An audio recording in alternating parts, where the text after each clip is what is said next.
polimer. Perkataan dia polimer.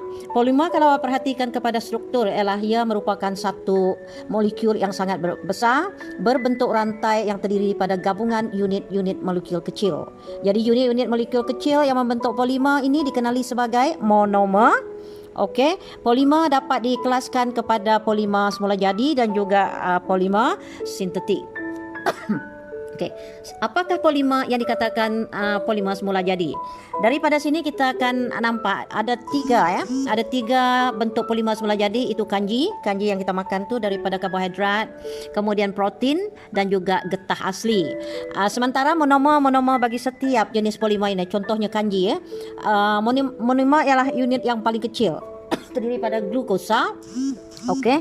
Kemudian protein terdiri pada asid amino unit kecil dan getah asli unit kecilnya adalah isoprena. Ya, awak boleh nampak ke?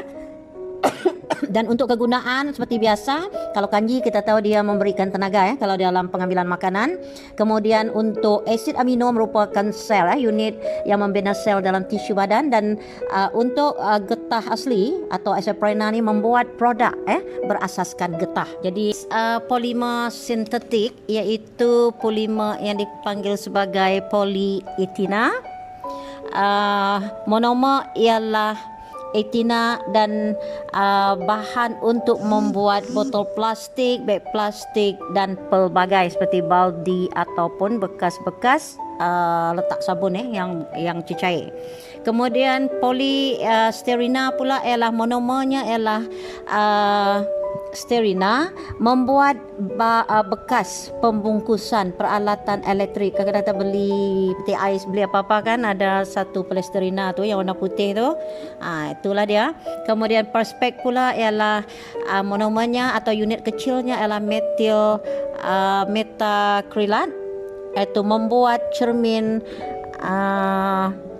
kemudian tingkap dan juga kenderaan. Kemudian yang keempat, jenis keempat getah sintetik ialah dibina daripada monomer yang bernama neoprena dan membuat sarung tangan, tayar dan sebagainya seperti tapak kasut. Ini merupakan bahan-bahan yang diperbuat daripada polimer sintetik Ini poliesterina yang kita guna untuk bekas makanan. Kemudian ada plastik sama ada yang untuk buat file dan sebagainya. Kemudian buat cermin. Okey, membuat apa dipanggil membuat cermin pesawat, tingkap kenderaan dan sebagainya. Dan kita ada juga bahan yang untuk membuat sarung tangan. Kemudian perkataan polimer proses pempolimeran merujuk kepada ini adalah rajah untuk apa? Polimer, monomer bukan polimer, monomer satu. Proses yang menyebabkan monomer itu bergabung membentuk rantai panjang dan lebih kompleks dipanggil proses pempolimeran. Sementara bahan yang terhasil dipanggil polimer, dan untuk menukarkan polimer kepada monomer tu proses dipanggil penyah polimeran.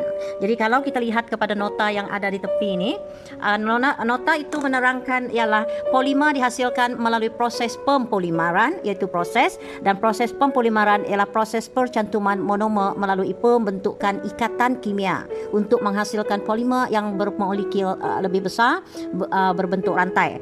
Okey. Kemudian penyah polimeran pula ialah merujuk kepada proses apabila polimer terbentuk rantai dipisahkan kepada monomernya melalui tindak balas kimia. Jadi kita ada tunjukkan oleh rajah 9.6 tu ialah proses pempolimeran. Katalah monomer etina yang dipanggil getah asli, dipanggil getah getah sintetik tadi.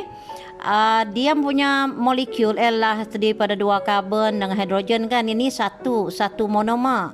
Untuk menjadikan dia polimer, maka banyaklah molekul yang berbentuk ini bersambung-sambung. Di sini ada nampak rajah kan. Jadi dia akan membentuk rantai. Jadi polimeran ni melibatkan monomer jenis yang sama dengan pemecahan ikatan ganda dua.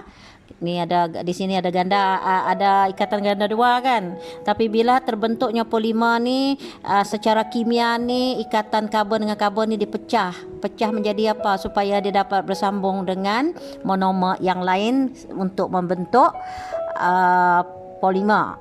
Untuk polietina ialah salah satu contoh polimer yang dihasilkan melalui proses pempolimeran. penambahan daripada monomernya, iaitu monomernya yang satu molekul dipanggil etina. Kalau dia panjang-panjang dia dipanggil polimer. Dalam tajuk polimer, kita bincangkan getah asli sebagai polimer semula jadi. Getah asli ni sebenarnya ia terdiri daripada apa? Terdiri daripada monomer yang dipanggil sebagai isoprena, dan kita tahu bagaimana getah menyumbang dalam segi ekonomi negara kita.